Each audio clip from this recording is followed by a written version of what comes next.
Everyone, welcome back in my YouTube channel शिक्षा वैदिक। I am Priyanka. I hope आप सभी अच्छे होंगे, आपकी पढ़ाई अच्छी चल रही होगी। आज हमारा बायोमोलिक्यूल्स लेक्चर नंबर 7 है। इससे पहले हमने 6 लेक्चर कंप्लीट कर रखी है। आज हम इस टॉपिक में न्यूक्लिक एसिड के बारे में पढ़ने वाले हैं, तो चलिए शुरू करते हैं। न्यूक्लिक एसिड, इसका मतलब क्या होता है कि न्यूक्लिक न्यूक्लिक मतलब क्या हो गया कि ये कहाँ प्रेजेंट होगा, न्यूक्लियस में, और साथ में इसके क्या जुड़ा हुआ है, एसिड। तो इसका नेचर कैसा होगा, एसिडिक। ऐसा एसिड जो हमारे न्यूक्लियस में प्रेजेंट है, यानी न्यूक्लिक एसिड। अगर हम अच्छे से समझे कि न्यूक्लिक एसिड क्या होता है, इसके लिए हमें कुछ बेसिक बातें पता होनी चाहिए। हमारा सेल है, हमारे सेल में क्या प्रेजेंट होता है, बहुत सारे ऑर्गेनल। उसमें क्या पाया गया, न्यूक्लियस। और न्यूक्लियस में जो प्रेजेंट होता है हमारा क्या, न्यूक्लिक एसिड। ये न्यूक्लिक एसिड क्या हुआ हमारा, डीएनए और आरएनए। डीएनए की बात करें तो मोस्ट ऑफ लिविंग ऑर्गेनिज्म में DNA as a genetic material होता है, मोस्ट ऑफ लिविंग ऑर्गेनिज्म में।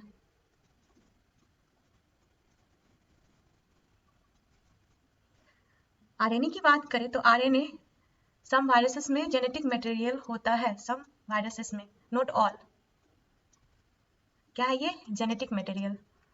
और जेनेटिक मटेरियल क्या होता है आपका, जो हमें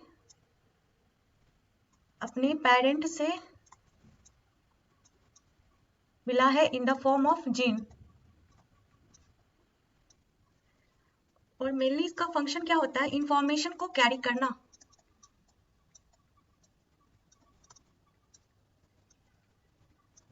ये इंफॉर्मेशन क्या हो सकता है,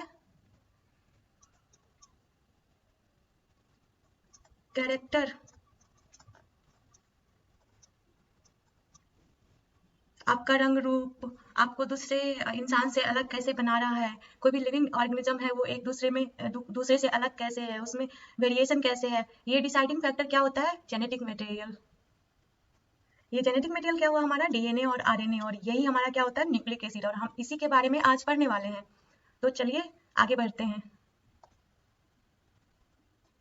न्यूक्लिक एसिड सबसे पहले डिस्कवर किया गया था फ्रेडरिच मिसर के द्वारा इन 1868 में, और ये डब्ल्यूबीसी में किया गया, यानी व्हाइट ब्लड सेल में। और ये डब्ल्यूबीसी कैसा था, डेड था, और या हम इसको क्या बोल सकते हैं, पस सेल। और इन्होंने इसको डिस्कवर करके इसका नाम रखा था न्यूक्लिन, और इसी न्यूक्लिन को आज हम क्या बोलते हैं, डीएनए। और मेनली अगर बात करें तो न्यूक्लियोटाइड जो होता है building block of nucleic acid होता है। मीन्स कि अगर हम यहाँ पे अच्छे से समझे तो ये क्या हो गया आपका, एक न्यूक्लियोटाइड, ये क्या हो गया आपका, दूसरा न्यूक्लियोटाइड, तीसरा, चौथा, ऐसे करके बहुत सारे न्यूक्लियोटाइड मिलके पॉलीन्यूक्लियोटाइड बनते हैं। और ये पॉलीन्यूक्लियोटाइड ही हमारा क्या होता है, न्यूक्लिक एसिड होता है।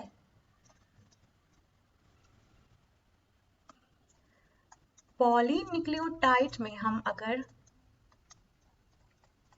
देखें तो उससे हम क्या कर सकते हैं, एक न्यूक्लियोटाइड यूनिट को निकाल के हम उसकी स्टडी कर सकते हैं, और उसमें देख सकते हैं कि उसका कंपोजिशन क्या क्या है। तो चलिए, ये क्या हो गया हमारा, सिंगल न्यूक्लियोटाइड हुआ।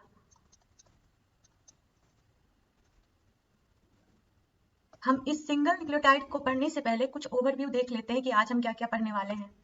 सबसे पहले न्यूक्लिक एसिड क्या होता है, ये हमने पढ़ रखा। पॉलीन्यूक्लियोटाइड जो होते हैं, इस पॉलीन्यूक्लियोटाइड को बनाने के लिए बहुत सारे न्यूक्लियोटाइड चाहिए, और बहुत सारे न्यूक्लियोटाइड मिलकर क्या बनाएंगे, पॉलीन्यूक्लियोटाइड। और हम एक पॉलीन्यूक्लियोटाइड की बात करें तो एक पॉलीन्यूक्लियोटाइड को बनाने के लिए यहाँ पे 3 कंपोनेंट चाहिए, और इनमें से फर्स्ट क्या है, नाइट्रोजनस बेस। सेकंड आपका क्या है, पेंटोज शुगर, जिसको हम राइबोज शुगर भी बोलते हैं। थर्ड आपका फॉस्फेट ग्रुप। और अगर नाइट्रोजनस बेस की बात करें तो प्यूरिन एंड पिरामिडिन, दो टाइप के नाइट्रोजनस बेस पाए जाते हैं। और प्यूरिन की बात करें तो प्यूरिन में हमारा हो गया एडेनिन एंड गुआनिन। पिरिमिडिन की बात करें तो पिरिमिडिन में हमारा हो गया थायमिन, साइटोसिन, यूरासिल। ये क्या हो गया, पिरिमिडिन्स हो गए और प्यूरिन्स हो गए। और पेंटोज शुगर में राइबोज। और फॉस्फेट में जो है वो हमारा फॉस्फोरिक एसिड H3PO4 माइनस, ये हमारा यूज होता है एक न्यूक्लियोटाइड को बनाने के लिए। और ये एक न्यूक्लियोटाइड मिलकर क्या बनाता है, पॉलीन्यूक्लियोटाइड। तो फिर हम इससे आगे बढ़ते हैं। हम एक एक करके तीनों कंपोनेंट के बारे में पढ़ते हैं और सबसे पहले हम पढ़ेंगे नाइट्रोजनस बेस के बारे में। नाइट्रोजनस बेस जो दो टाइप का चाहिए वो पहला क्या है, purine and pyrimidines. Nitrogenous base से क्या पता चल रहा है कि ये एक रिंग फॉर्म में होगा और इसके पास क्या होगा, नाइट्रोजन कंटेनिंग रिंग होगा। तो फिर हम देखते हैं इसका स्ट्रक्चर बना के कि ये कैसा होता है। सबसे पहले हम पिरिमिडिन का स्ट्रक्चर देखेंगे। पिरिमिडिन जैसे कि नाम ये बड़ा है पर ये इसका स्ट्रक्चर क्या होगा, छोटा होगा। तब हम इसका स्ट्रक्चर अगर हम बनाए तो क्या होगा, 6 रिंग, 6 मेंबर कंटेनिंग रिंग। क्या है आपका, 6 मेंबर कंटेनिंग रिंग। इस 6 मेंबर में 2 नाइट्रोजन पाया जाएगा एंड 4 कार्बन पाया जाएगा। सबसे पहले नाइट्रोजन की बात करें तो नाइट्रोजन जो है वो हमारा किस तरीके से होगा, तो यहाँ से हम रिंग स्टार्ट करते हैं। ये नंबर 1 अगर हम यहाँ इसको कंसिडर करेंगे तो सबसे पहला पोजीशन नाइट्रोजन का होगा, फिर ये फर्स्ट हो गया, इसके बाद ये 2 एंड ये थर्ड। यहाँ पे फिर आपका क्या हो जाएगा, नाइट्रोजन हो जाएगा। यानी कि फर्स्ट और थर्ड पोजीशन पे क्या होना चाहिए, नाइट्रोजन, और बाकी सारे पोजीशन पे क्या होगा, कार्बन। इसमें क्या पाया जा रहा है, बाय इलेक्ट्रॉन। अगर नंबरिंग करें तो 1 2 3 4 5 6, ये सिंपल स्ट्रक्चर हो गया किसका, पिरिमिडिन का। पिरिमिडिन को हम शॉर्ट फॉर्म में पीवाई लिख सकते हैं। तो फिर पिरिमिडिन में जो हम पढ़ने वाले हैं थायमीन, साइटोसिन और यूरेसिल के बारे में पढ़ने वाले हैं। तो हम सबसे पहले 3 पिरिमिडिन रिंग बना लेते हैं। 6 कार्बन कंटेनिंग 3 पिरिमिडिन रिंग बना लेते हैं। ये एक हो गया, ये दूसरा हो गया, ये हमारा तीसरा हो गया। हमें क्या करना है, सबसे पहले नाइट्रोजन का जो पोजीशन था उसको पुट कर देना है। ये रहा 1 2 एंड 3, 1 2 एंड 3, 1 2 एंड 3। हमने नाइट्रोजन का पोजीशन फिक्स कर दिया।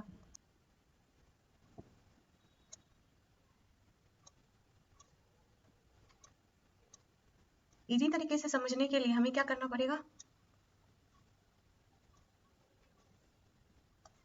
नंबरिंग कर लेनी है। 1 2 3 4 5 6, 1 2 3 4 5 6, 1 2 3 4 5 6। अब कुछ नहीं करना, हमें कुछ कुछ इसमें एडिशन करना और फिर ये थायमीन, साइटोसिन और यूरेसिल बन जाएगा। सेकेंड पोजीशन पे हम सब सारे पिरिमिडिन में हम ऑक्सीजन को ऐड कर देंगे सेकेंड पोजीशन पे। फिर उसके बाद हमें क्या करना है, अगर हमें साइटोसिन बनाना है तो साइटोसिन बनाने के लिए हमें फोर्थ पोजीशन पे अमीनो ग्रुप को ऐड करना है, NH2 को। तो ये हमारा क्या स्ट्रक्चर हो गया, साइटोसिन का।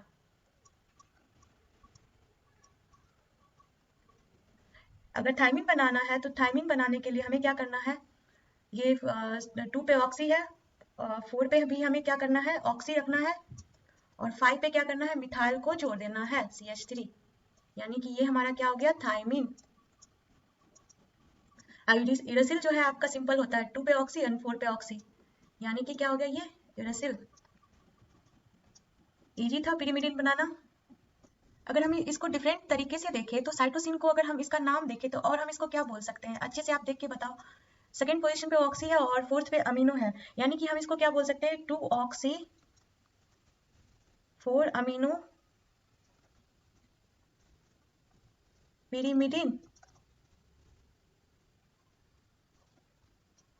ये क्या हो गया आपका, साइटोसिन। अगर थायमीन की बात करें तो थायमीन आपका क्या है, 2 4 dioxy 5 methyl pyrimidine, 2 4 di oxy 5 methyl pyrimidine. अगर यूरेसिल की बात करें तो यूरेसिल को क्या बोल सकते हैं हम, इसके सेकेंड पोजीशन पे ऑक्सीजन है और फोर्थ पोजीशन पे ऑक्सीजन है, यानी 2 4 ऑक्सी यानी डाइऑक्सी पिरिमिडिन। आपको समझ में आ गई होगी पिरिमिडिन की स्ट्रक्चर। तो चलिए आगे बढ़ते हैं, प्यूरिन के बारे में देखते हैं। 2 डिफरेंट टाइप ऑफ प्यूरिन पाया जाता है, एडेनिन एंड गुआनिन। तो इसको हम कैसे याद कर सकते हैं, P for purine, A for adenine and G for guanine, bag. ये आपका प्यूरिन हो गया। अगर पिरिमिडिन को याद करने की बात करें तो पी वाई से पिरिमिडिन हम लिख सकते हैं, और इसमें आपका क्या आ गया, साइटोसिन थाइमिन। सबसे पहले PYCT, और इसके बाद हम क्या लिख सकते हैं, यू, PYCT, यू आप ऐड कर दो तो PYCT और यू, ये आपका क्या हो गया, पिरिमिडिन। अब हम प्यूरिन के स्ट्रक्चर की बात करें तो कैसे बनाना है इसको, चलिए देखते हैं। प्यूरिन में 2 रिंग पाया जाता है, और टोटल जो मेंबर पाए जाते हैं वो 6 + 3 9 मेंबर पाए जाते हैं। इन 9 मेंबर में 4 नाइट्रोजन + 5 कार्बन होता है। तो चलिए स्ट्रक्चर बनाते हैं। पहले 6 मेंबर रिंग बना लेंगे। ये हमारा हो गया 6 मेंबर रिंग। अब यहाँ पे हम 3 मेंबर रिंग को ऐड कर देंगे।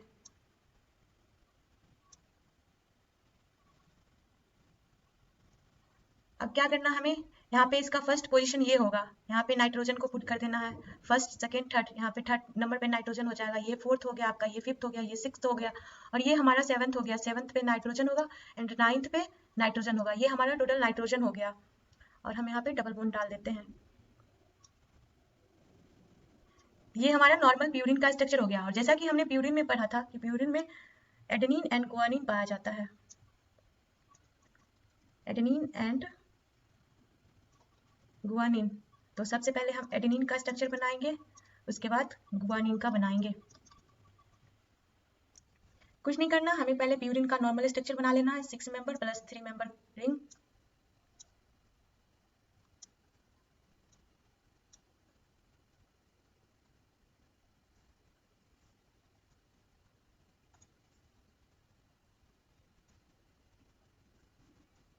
सिक्स मेंबर और हमें 3 मेंबर रिंग बना लेना है। First position, third position, 7th और 9th पोजीशन पे नाइट्रोजन ऐड करना है। साइटोसिन में भी सेम इसी तरीके से सबसे पहले हम 6 मेंबर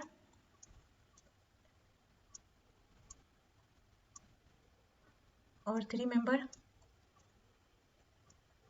रिंग बना लेते हैं। इसके फर्स्ट 3, 7th, 9 में नाइट्रोजन पोजीशन, नाइट्रोजन को पुट करके डबल बॉन्ड सबसे पहले रिंग के अंदर डाल दिए।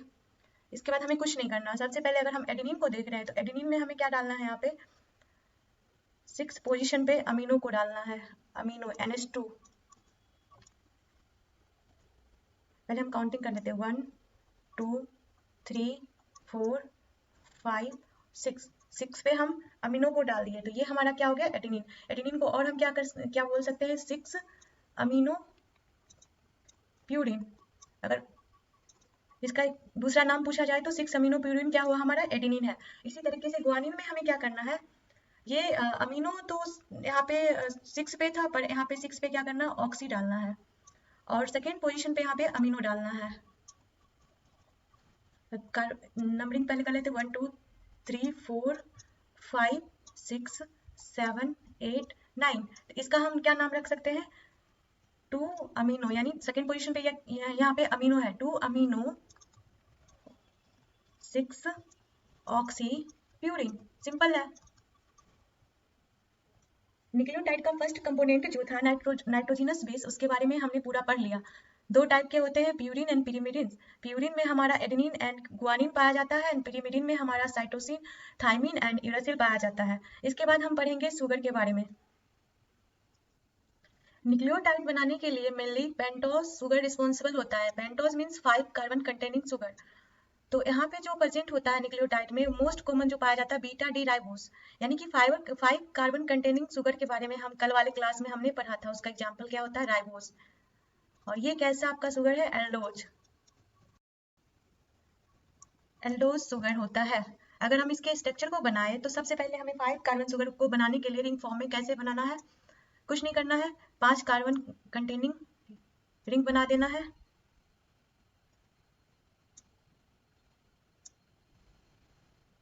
ये क्या हो गया हमारा, 5 कार्बन कंटेनिंग शुगर, CH2OH, यानी कि 4 कार्बन जो है वो रिंग में रहेगा, और बाकी 1 कार्बन जो है वो आउटसाइड रिंग रहता है। ये ऑक्सीजन हो गया, ऑक्सीजन के बाद जो फर्स्ट कार्बन होगा उसको हम बोलेंगे कार्बन नंबर 1, 2, 3 एंड 4। अब यहाँ ध्यान से देखने की बात है कि यहाँ पे जो मेनली मोस्टली जो कॉमन शुगर यूज होता है बीटा डी राइबोज होता है, यानी कि बीटा यानी OH पोजीशन इसका अपसाइड होना है इसमें। और यहाँ पे जो और बाकी सारा क्या करना है यहाँ पे, जैसे कि OH second OH third OH, यानी कि ये राइबोज का एग्जाम्पल हो गया। ये जो स्ट्रक्चर है हमने 2 टाइप का जेनेटिक मटेरियल पढ़ा था, क्या, DNA और RNA। RNA में जो स्ट्रक्चर पाया जाता है ये आपका RNA का है, यानी राइबोन्यूक्लिक एसिड है, यानी कि इसके सेकेंड पोजीशन पे भी OH ग्रुप पाया जाएगा एंड थर्ड पोजीशन पे भी OH ग्रुप पाया जाएगा। In the case of DNA अगर हम बात करें तो DNA में क्या करना है, सेकेंड पोजीशन पे जो OH ग्रुप है उसको रिमूव करना है, यहाँ पे सिर्फ H प्रेजेंट होगा। तो इसका हम स्ट्रक्चर बना ले, ये हो गया 5 कार्बन कंटेनिंग शुगर। बाकी सारे स्ट्रक्चर सेम ऐसे ही रहेंगे, सिर्फ आपको क्या करना है, सेकेंड पोजीशन पे H डाल देना है OH को रिमूव करके। ये OH आपका है, ये भी OH है, और 5th नंबर कार्बन जो है वो आउटसाइड ऑफ रिंग होता है CH2OH। तो ये आपका क्या हो गया, DNA यानी डीऑक्सी राइबोन्यूक्लियोटाइड, यानी डीऑक्सी मतलब यहाँ पे इसको क्यों बोला गया, क्योंकि सेकेंड पोजीशन पे जो ऑक्सीजन है वो क्या है, एब्सेंट है, इसी वजह से इसको डीऑक्सी बोला गया है। आई होप कि आपको DNA और RNA के पेंटोज शुगर में डिफरेंस समझ में आ गई होगी। हमने सेकेंड कंपोनेंट के बारे में पढ़ लिया। अब थर्ड हमारा क्या है, फॉस्फेट है। फॉस्फेट क्या होता है आपका, इनऑर्गेनिक, क्या होता है आपके न्यूक्लियोटाइड में, इनऑर्गेनिक। तो हम अगर बात करें फॉस्फेट की, तो फॉस्फेट जो है वो एक तरह से एसिडिक नेचर देता है हमारे न्यूक्लियोटाइड का टाइड को। अब हम तीनों कंपोनेंट अगर हम पढ़ लिए तो हम देखते हैं कि न्यूक्लियोटाइड हमारा कैसा होता है। ये देखिए आप, DNA है, ठीक है, DNA हमारा कैसा है, 2 स्ट्रक्चर है इसमें पाया जा रहा है, यानी इसको हम क्या बोलेंगे, डबल हेलिकल। एक हेलिक्स ये हुआ, सेकेंड हेलिक्स आपका ये वाला होगा। DNA का स्ट्रक्चर कैसा होता है, डबल हेलिकल, यानी हेलिक्स फॉर्म में प्रेजेंट है ये, ठीक है। तो इसका अगर हम छोटा सा पार्ट अगर हम देखें, इतना छोटा सा पार्ट अगर हम इसको जूम करके देखें तो इसमें क्या क्या पाया जाएगा। तो सबसे पहले जो हमने पढ़ा था नाइट्रोजिनस बेस, नाइट्रोजिनस बेस में क्या पढ़ा था, 2 टाइप का, प्यूरिन एंड पिरिमिडिन। प्यूरिन में हमने पढ़ा था एडेनिन एंड गुआनिन, पिरिमिडिन में हमने पढ़ा था साइटोसिन, यूरासिल एंड थायमिन। यहाँ पे ये क्या है, T है, यानी ये क्या है आपका पिरिमिडिन है, और ये आपका क्या है, सुगर है, और ये आपका P फॉर फॉस्फेट ग्रुप है, यानी ये पूरा आपका एक न्यूक्लियोटाइड हो गया। यहाँ से यहाँ तक ये आपका क्या हो गया, एक न्यूक्लियोटाइड हो गया।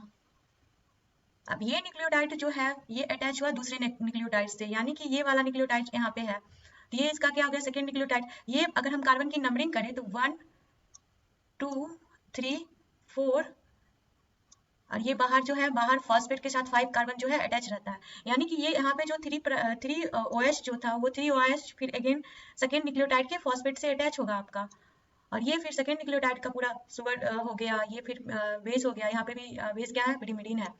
एक और पॉइंट है कि जब भी प्यूरिन और पिरिमिडिन की बात करें तो ये आपको हायर क्लास में समझाया जाएगा, मैं यहाँ पे बता दे रही हूँ। प्यूरिन की पेयरिंग जो होती है वो पिरिमिडिन से होती है।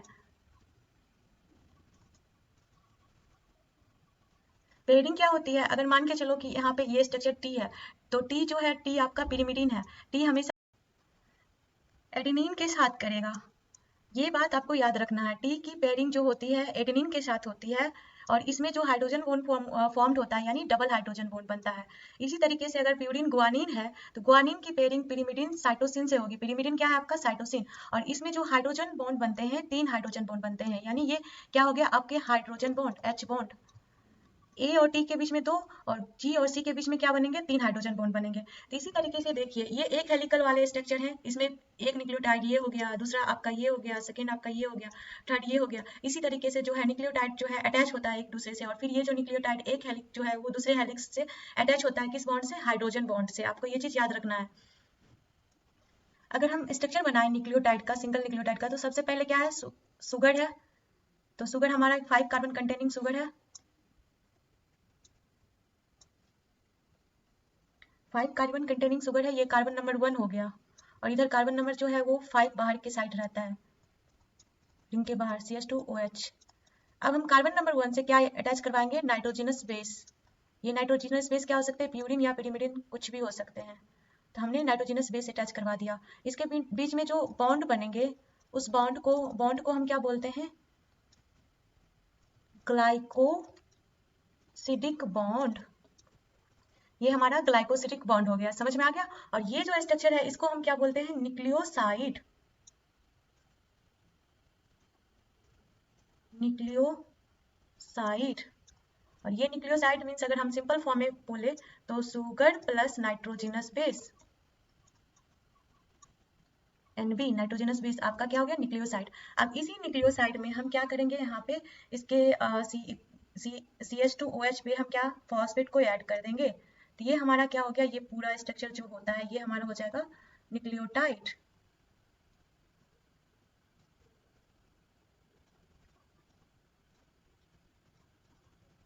और ये न्यूक्लियोटाइड जो है शुगर से अटैच रहता है फॉस्फोइस्टर बॉन्ड से, क्या, फॉस्फोइस्टर बॉन्ड, डाइस्टर नहीं बोलेंगे यहाँ पे।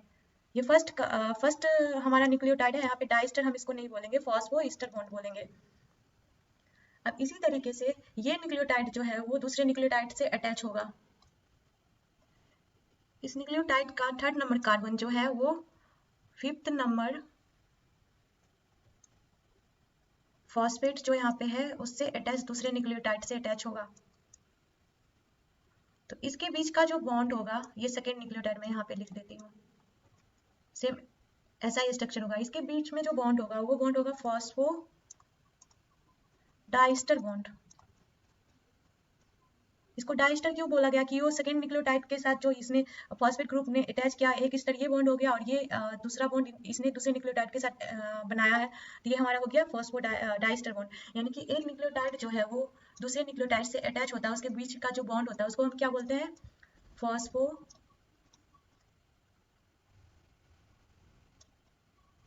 Phospho diester bond. हमने यहाँ पे 3 बॉन्ड पढ़ा। सबसे पहला जो हमारा है ग्लाइकोसिडिक बॉन्ड, जो कि ग्लाइकोसिडिक बॉन्ड हो गया। सेकेंड हो गया फॉस्फोइस्टर बॉन्ड।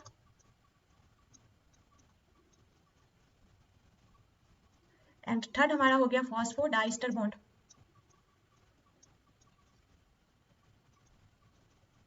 ये तीनों बॉन्ड जो है वो हमारे न्यूक्लियोटाइड में पाए जाते हैं। और ये एक पूरा जो न्यूक्लियोटाइड हेलिकल स्ट्रक्चर जो है, जैसे कि हम इसकी बात करें तो ये पूरा न्यूक्लियोटाइड हेलिकल स्ट्रक्चर, एक हेलिक्स, जैसे ये हेलिक्स हो गया, ये एक हेलिक्स जो है वो दूसरे हेलिक्स से, यानी कि इस हेलिक्स से हाइड्रोजन बॉन्ड के साथ अटैच होता है, तो ये आपका चौथा बॉन्ड हो गया। तो अगर हम बात करें न्यूक्लियोटाइड की बैकबोन की, तो न्यूक्लियोटाइड का बैकबोन जो बनता है ये क्या हो गया, आपका बैकबोन हो गया। और बीच का चेन हो गया क्या आपका, ये पिरिमिडिन प्यूरिन, यानी नाइट्रोजनस बेस जो है वो बीच में पाया जाता है। और बाकी बैकबोन की बात करें तो बैकबोन में शुगर और फॉस्फेट पाया जाता है। यानी बैकबोन स्ट्रक्चर जो न्यूक्लियोटाइड का है वो शुगर और फॉस्फेट के वजह से होता है। ये एक पॉइंट नोट करने वाली है। और यहाँ पे हमने पढ़ रखा है बॉन्ड, अगर ये नाइट्रोजनस बेस के साथ बॉन्ड बना रहा है तो ये हमारा क्या हो गया, ग्लाइकोसिडिक बॉन्ड हो गया। ये अगर फॉस्फेट के साथ ये बना रहा है न्यूक्लियोसाइड तो वो फॉस्फोइस्टर बॉन्ड हो गया। और एक न्यूक्लियोटाइड दूसरे न्यूक्लियोटाइड के फॉस्फेट से बॉन्ड बन रहा है तो उसको फॉस्फोडाइस्टर बॉन्ड बोलते हैं। इसका एक और पॉइंट होता है यहाँ पे 5 प्राइम इंट और 3 प्राइम इंट क्या हो गया, जो 5 प्राइम फॉस्फेट है वो यहाँ पे फ्री रहेगा और ये 3 प्राइम फॉस्फेट 3 प्राइम OH जो होगा, 3 प्राइम OH होगा और 5 प्राइम फॉस्फेट होगा, वो क्या होगा, फ्री होगा। ये जो अटैचमेंट शो करेगा एक हेलिक्स दूसरे हेलिक्स से, वो एंटी पैरेलल होगा। यानी कि इधर इसका 5 प्राइम है तो इसके अपोजिट जो अपोजिट वाले स्ट्रैंड की बात करें तो यहाँ पे इसका 3 प्राइम इंट होगा। यानी कि ये कैसा हो रहा है, एंटी पैरेलल है, एंटी पैरेलल। आपको यहाँ तक सारी पॉइंट समझ में आ गई होगी। तो आगे हम बढ़े। ये हमारा स्ट्रक्चर किस चीज का है, DNA का है। इसी तरीके से RNA जो है वो सिंगल स्टैंडर्ड होता है, पर RNA में कुछ कुछ चीज जो है वो डिफरेंट पाया जाता है DNA से, तो उसके बारे में भी हम अभी पढ़ेंगे। जैसे DNA क्या होता है इसके बारे में सबसे पहले जान लेते हैं। DNA क्या है, DNA को हम फुल फॉर्म में अगर बोले तो उसको क्या बोला जाता है, डीऑक्सी राइबो न्यूक्लिक एसिड। यानी कि ये क्या है, आपका न्यूक्लिक एसिड है जिसमें क्या प्रेजेंट है, डीऑक्सी राइबो। ये एक तरह से जेनेटिक मटेरियल है, it genetic material in all living organism except some viruses. यानी जितने सारे लिविंग ऑर्गेनिज्म होंगे सारे में जेनेटिक मटेरियल आपका डीएनए पाया जाता है। कुछ वायरसेस जो होते हैं उनमें आरएनए पाया जाता है। आपको कोरोना वायरस का आंसर करना कि इसमें जो जेनेटिक मटेरियल पाया जा रहा है वो क्या है। डीएनए को अगर बात करें तो ये is a chemical basis of heredity and may be regarded as a reserve source of genetic information, यानी कि ये एक तरह से हेरिडिटी जैसा होता है, इसके पास जेनेटिक इन्फॉर्मेशन पाया जाता है। हेरिडिटी की बात करें तो हेरिडिटी आपका क्या होता है, transfer of character from one generation to another, transfer of character from one generation to another. ये करेक्टर क्या होता है, वो आपका अपीयरेंस हो गया, आपके पेरेंट्स से जो डिफरेंट होता है, वो आपका हेयर कलर, हाइट, सब कुछ जो है आपके पेरेंट्स से सिमिलर होता है, पर अदर इंडिविजुअल से आप देखो, दूसरे किसी से देखो तो उनसे क्या पाया जा रहा है, डिफरेंट, यानी कि वो आपका करेक्टर हो गया, हेयर कलर, आई कलर, ये सब क्या है, आपका करेक्टर हो गया। तो DNA is exclusively responsible for maintaining identity of different species of organism, यानी कि डीएनए जो है मेन रिस्पॉन्सिबल शो करता है क्या, वेरिएशन के लिए, यानी कि जितने सारे स्पेसीज हैं उनमें जो वेरिएशन पाया जा रहा है किसकी वजह से, डीएनए की वजह से। अगर हम बात करें तो सेलुलर फंक्शन जो होता है, सारा सेलुलर फंक्शन किसके कंट्रोल में होता है, डीएनए के कंट्रोल में होता है। और डीएनए का जो डबल हेलिकल स्ट्रक्चर जो है वो किसके द्वारा दिया गया था, James Watson and Francis Crick के द्वारा 1953 में। और डीएनए में जो शुगर पाया जा रहा है वो डीऑक्सीराइबोज है, यानी कि इसका शुगर सेकंड पोजीशन पे जो है वो OH नहीं प्रेजेंट होता है, सिर्फ H पाया जाता है। अगर OH प्रेजेंट है तो वो आपका आरएनए हो गया, एंड OH एब्सेंट है तो वो आपका क्या हो गया, डीएनए है। आरएनए की बात करें तो आरएनए क्या है, राइबोन्यूक्लिक एसिड है, और इसमें शुगर जो पाया जाएगा वो क्या पाया जाएगा, आपका आरएनए, राइबोस। और यहाँ पे अगर हम बात करें तो प्यूरिन तो सेम पाया जाता है आरएनए में, प्यूरिन क्या है, सेम है, क्या होगा आपका, एडेनिन एंड गुआनिन जो है आरएनए में भी पाया जाएगा। बट पिरिमिडिन की बात करें तो पिरिमिडिन जो है वो डिफरेंट होता है, डिफरेंट इन द केस। अगर हम बात करें डीएनए में पिरिमिडिन जो है वो क्या पाया जाता है, पिरिमिडिन आपका डीएनए में थायमिन और साइटोसिन पाया जाता है, T for thymine and C for cytosine. इसी तरह अगर हम आरएनए में पिरिमिडिन की बात करें तो यहाँ पे साइटोसिन तो पाया जाता है, पर थायमिन की जगह पे यहाँ पे क्या पाया जाता है, यूरासिल, थायमिन नहीं प्रेजेंट होता है, यानी यूरासिल पाया जाता है आरएनए में। अगर हम पिरिमिडिन की बात करें तो आरएनए में पिरिमिडिन यूरासिल पाया जाएगा, U in place of thymine. और ये पॉइंट क्या है कि पेयरिंग की बात करें तो ए जो है हमेशा पेयर करता है टी के साथ, और सी जो है हमेशा पेयर करता है जी के साथ। तो फिर अगर हम बात करें आरएनए की तो सी ए जो है पेयर किसके साथ करेगा, आरएनए में ए की पेयरिंग जो है वो यू के साथ होगी, थायमिन के प्लेस पे। तो समझ में आ गया है आपको क्या पाया जा रहा है यहाँ पे आरएनए और डीएनए में। अगर हम रिवीजन के फॉर्म में देखें जो आज हमने पढ़ा, सबसे पहले हमने क्या स्टार्ट किया था, न्यूक्लिक एसिड के बारे में। सबसे पहले हमने क्या पढ़ा, न्यूक्लिक एसिड के बारे में। हमारा न्यूक्लिक एसिड क्या होता है, डीएनए एंड आरएनए। आप भी मेरे साथ इस तरीके से शॉर्ट नोट्स बना सकते हैं। और ये न्यूक्लिक एसिड जो है वो किस चीज का बना हुआ होता है, पॉलीन्यूक्लियोटाइड का। और पॉलीन्यूक्लियोटाइड जो है हमारा सिंगल न्यूक्लियोटाइड से बहुत सारे सिंगल न्यूक्लियोटाइड मिलकर क्या बनाते हैं, पॉलीन्यूक्लियोटाइड। एंड इस पॉलीन्यूक्लियोटाइड में अगर हम बात करें तो क्या 3 कंपोनेंट से मिलकर बना हुआ होता है, 3 कंपोनेंट।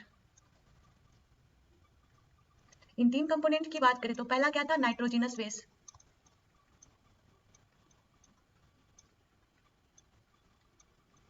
सेकेंड आपका था पेंटोज शुगर। ये पेंटोज शुगर की बात करें तो राइबोस था आरएनए में, आरएनए। एंड डीऑक्सी राइबोस जो था वो हमारा डीएनए में था, राइबोस ये हमारा किसमें था, डीएनए में था। एंड थर्ड हमने पढ़ा था फॉस्फेट, फॉस्फेट के बारे में। इससे हमारा क्या तैयार हुआ, एक न्यूक्लियोटाइड। अब नाइट्रोजनस बेस और अगर शुगर मिल रहे थे उस स्ट्रक्चर को हम क्या बोल रहे थे, न्यूक्लियोसाइड, न्यूक्लियोसाइड। और इसके साथ अगर न्यूक्लियोसाइड के साथ अगर फॉस्फेट ग्रुप अटैच हो रहा था तो उसको हम क्या बोल रहे थे, न्यूक्लियोटाइड। बन गया हमारा न्यूक्लियोटाइड। पेंटोज शुगर जो हमारा नाइट्रोजनस बेस के साथ जुड़ा था, इसके बीच में जो बॉन्ड था वो ग्लाइकोसिडिक बॉन्ड था। और उसी तरीके से न्यूक्लियोसाइड जो हमारा फॉस्फेट के साथ जुड़ रहा था उसके बीच में जो बॉन्ड था वो फॉस्फो ईस्टर बॉन्ड था। और अब एक न्यूक्लियोटाइड जो है वो दूसरे न्यूक्लियोटाइड, इसी तरह से बहुत सारे न्यूक्लियोटाइड से जुड़ के क्या बनाएंगे, पॉलीन्यूक्लियोटाइड। और पॉलीन्यूक्लियोटाइड जो है वो हमारा क्या है, न्यूक्लिक एसिड। और ये पॉलीन्यूक्लियोटाइड के बीच में जो बॉन्ड था वो हमारा क्या था, फॉस्फोडाइस्टर बॉन्ड। याद रखना आपको ये चीज, phosphodiester bond, phosphodiester bond. 2 type का नाइट्रोजनस बेस हमने पढ़ा था, purine, first one is purine, E and second one is pyrimidine. Purine की बात करें तो प्यूरिन का एग्जांपल आपका क्या था, पैक, PAG पैक, ये आपको याद रखना है। ये क्या हो गया, adenine and guanine. And pyrimidine की बात करें तो पिरिमिडिन जो है आपका क्या था, साइटोसिन, थायमिन और इरसिल। अगर हम आरएनए की बात करें तो आरएनए में जो पिरिमिडिन पाया जाएगा, साइटोसिन पाया जाएगा एंड थायमिन पाया जाएगा। अगर हम थायमिन नहीं पाया जाएगा, साइटोसिन पाया जाएगा आरएनए में और इरसिल पाया जाएगा। आरएनए की पिरिमिडिन की बात करें तो आरएनए के केस में C और U पाया जाएगा, साइटोसिन और इरसिल। इसी तरीके से अगर डीएनए की बात करें तो डीएनए के केस में आपका पिरिमिडिन जो पाया जाएगा वो आपका C और साइटोसिन और थायमिन पाया जाएगा डीएनए के केस में। आपके एनसीईआरटी में कुछ कुछ पॉइंट दिए हुए हैं, जैसे कि ये इमेज है एडिनोसिन, ये आपके एनसीईआरटी के इस इमेज में क्या बताया गया, जैसे कि ये आपका प्यूरिन है, प्यूरिन क्या है, एडेनिन है। इस एडेनिन में हमने क्या किया, शुगर को अटैच कर दिया, और शुगर के साथ अगर हमने अटैच किया तो शुगर से ये फर्स्ट कार्बन से अटैच होगा एडेनिन हमारा, और ये एडेनिन क्या बनाएगा, न्यूक्लियोसाइड, और इस न्यूक्लियोसाइड को हम क्या बोलेंगे, एडिनोसिन, एडिनोसिन। इसी तरीके से अगर इस एडिनोसिन के साथ अगर हम फॉस्फोरिक एसिड जोड़ देते हैं तो ये क्या हो जाएगा, एसिडिक, यानी कि ये बनाएगा न्यूक्लियोटाइड, और ये न्यूक्लियोटाइड क्या हो जाएगा, एडिनाइलिक एसिड। जैसे आप यूरिडीन का ही देख लो, यूरासिल जो है आपका क्या है, पिरिमिडिन है। इस यूरासिल में हमने सबसे पहले क्या जोड़ा, शुगर, ये आपका क्या हो गया, शुगर, और ये क्या हो गया, यूरासिल, ये आपका पिरिमिडिन हो गया, और इस ये क्या है, नाइट्रोजनस बेस, तो इसके साथ हमने जोड़ा तो ये आपका क्या बना है, न्यूक्लियोसाइड, और इस न्यूक्लियोसाइड को क्या बोले, यूरिडीन। और ये अगर न्यूक्लियोटाइड बनेगा तो इसको हम क्या बोलेंगे, यूरिडाइलिक एसिड। इसी तरीके से आप डाइलिक एसिड ये सब आप बना सकते हो अगर ऐसा आपका दिया हुआ हो। तो जैसे कि अगर हम बात करें गुआनो, ये गुआनोसिन हमारा क्या हो गया, न्यूक्लियोसाइड हो गया। इसका हम अगर इसमें हम फॉस्फेट अटैच कर देंगे तो ये क्या बन गया, न्यूक्लियोटाइड, और इसका न्यूक्लियोटाइड क्या होगा, ग्वानिलाइक एसिड, ग्वानिलिक एसिड क्या हो गया, ये क्या हो गया, न्यूक्लियोटाइड। इसी तरीके से कुछ कुछ पॉइंट दिए हुए हैं, आप इसको याद कर सकते हो। आई होप कि आपको क्वेश्चन सॉल्व करने में ये सारी पॉइंट हेल्प करी। चलिए फिर प्रैक्टिस करते हैं क्वेश्चन की। ये रहा हमारा फर्स्ट क्वेश्चन। ये क्वेश्चन हमने पढ़ा है, सारा प्रोटीन पढ़ चुका है हमने, फैटी एसिड जो कि लिपिड के बारे में है वो भी हमने पढ़ रखा है, न्यूक्लिक एसिड के बारे में अभी हमने पढ़ा है, पॉलीसेकेराइड के बारे में हमने पिछले क्लास में पढ़ा है। इन सब सारे क्वेश्चन से मिला के ये क्वेश्चन था, मैच द फॉलोइंग्स। तो सबसे पहले अगर हम प्रोटीन की बात करें तो प्रोटीन ऑप्शन फर्स्ट में प्रोटीन है। अगर हम इन सारे में देखें तो प्रोटीन में क्या होता है, तो प्रोटीन में क्या सी डबल बॉन्ड पाया जाता है, ये नहीं। फॉस्फोडाइस्टर बॉन्ड की बात हुई थी प्रोटीन में, नहीं। ग्लाइकोसिडिक बॉन्ड की बात हुई थी, नहीं। Peptide bond, yes. Amino acid के बीच में पेप्टाइड बॉन्ड की वजह से ही तो प्रोटीन बनता है, यानी कि ये क्या हो गया, ए आपका। इसके आगे ए लिख सकते हैं। अनसेचुरेटेड फैटी एसिड की बात करें, जहां पे अनसेचुरेटेड फैटी एसिड आती है तो वहां पे क्या बात आ जाना चाहिए, डबल बॉन्ड, यानी कि अनसेचुरेशन डबल बॉन्ड, यानी कि सी डबल बॉन्ड क्या हो जाएगा आपका, बी।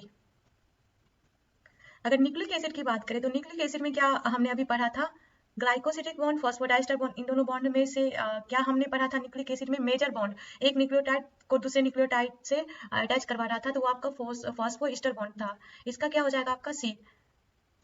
यहाँ पे अगर पॉलीसेकेराइड की मेजर फोर्स की बात करें या मेजर बॉन्ड की बात करें तो पॉलीसेकेराइड में मेजर बॉन्ड जो पाया जा रहा था वो ग्लाइकोसिडिक बॉन्ड पाया जा रहा था, इसका हम क्या लिख सकते हैं, डी।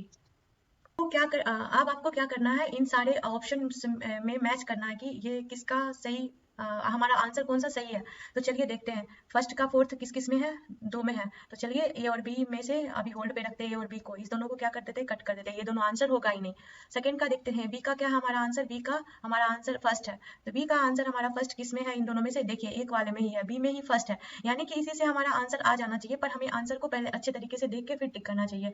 तो थर्ड न्यूक्लिक एसिड वाला, थर्ड का आंसर हमारा क्या है, सेकंड। थर्ड का अगर हम सी का देखें तो सेकंड है, तो हाँ, बी वाले ऑप्शन में सी का आंसर जो है वो हमारा सेकंड है।